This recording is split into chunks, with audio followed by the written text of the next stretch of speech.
নমস্কার বন্ধুরা, পায়েল লাইফস্টাইলের আরেকটি ভিডিওতে তোমাদের সুস্বাগতম। দেখো, আজকে আমি ঝিঙে আলু পোস্ত দেখাবো। তার জন্য আমি কড়াইতে তেল গরম করে একটু কালো জিরে দিয়ে একটা শুকনো লঙ্কা দিয়ে আমি কিন্তু আলুগুলো ভালো করে আগে থেকে ধুয়ে কেটে রাখা আলুগুলো আমি কিন্তু ভালো করে ভেজে নিচ্ছি।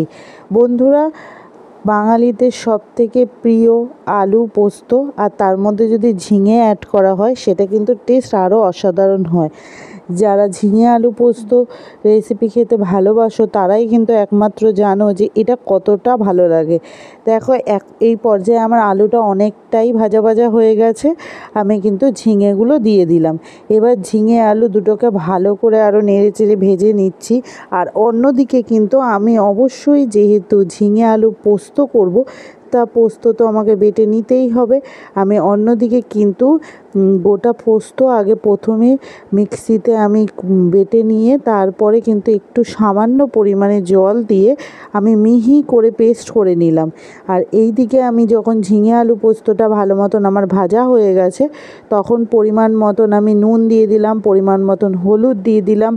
আর যারা একটু মিষ্টি মিষ্টি খেতে ভালোবাসো তারা এতে কিন্তু একটুখানি চিনি অ্যাড করতে পারো। আর যারা ভালোবাসো না তারা কিন্তু চিনিটাকে কিন্তু স্কিপ করতে পারো। দেখো, ঝিঙে আলু আমার ভালো করে ভাজা ভাজা হয়ে গেলে আমি এটা যেহেতু একটু খুবই গ্রেভি রাখবো, বেশি ঝোল রাখবো না, তার জন্য জলের পরিমাণটা আমি খুব কম নিলাম। দেখো, আমি যে তোমাদের বললাম আমি পোস্ত বেটে রেখেছি, দেখো পোস্তটা আমি এইভাবে বেটে রেখেছি।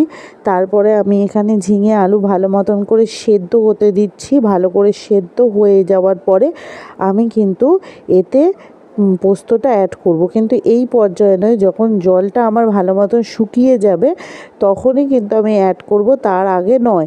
না হলে পোস্তর যে একটা নিজস্ব গন্ধ আছে, নিজস্ব যে স্মেল আছে, সেটা কিন্তু এতটুকুর জন্য পাওয়া যাবে না, এবং সেখানে কিন্তু ঝিঙে আলু পোস্ত কিন্তু খেতে কিন্তু সুস্বাদুও হবে না। দেখো, জলটা অনেকটাই মরে যাওয়ার পরে তারপরে কিন্তু আমি পোস্তটা এতে অ্যাড করব।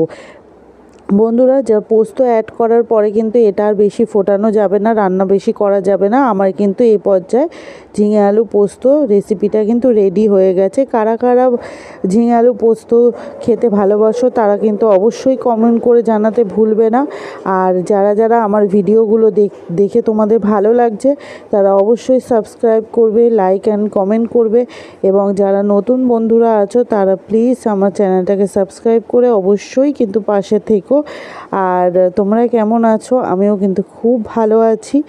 আর আমার কিন্তু ভিডিও আরও নতুন নতুন ভিডিও আসতে চলেছে, তোমরা দেখো আমি কত সুন্দর জলটা এখানে মরে গেছে। এখানে আমি কিন্তু ঠিক এই রকমই গ্রেভি রাখবো, এর থেকেও বেশি শোকাবো না। আমার কিন্তু রেসিপিটা রেডি হয়ে গেল। এবার একটা সুন্দর পাত্রে আমি কিন্তু নামিয়ে নিচ্ছি।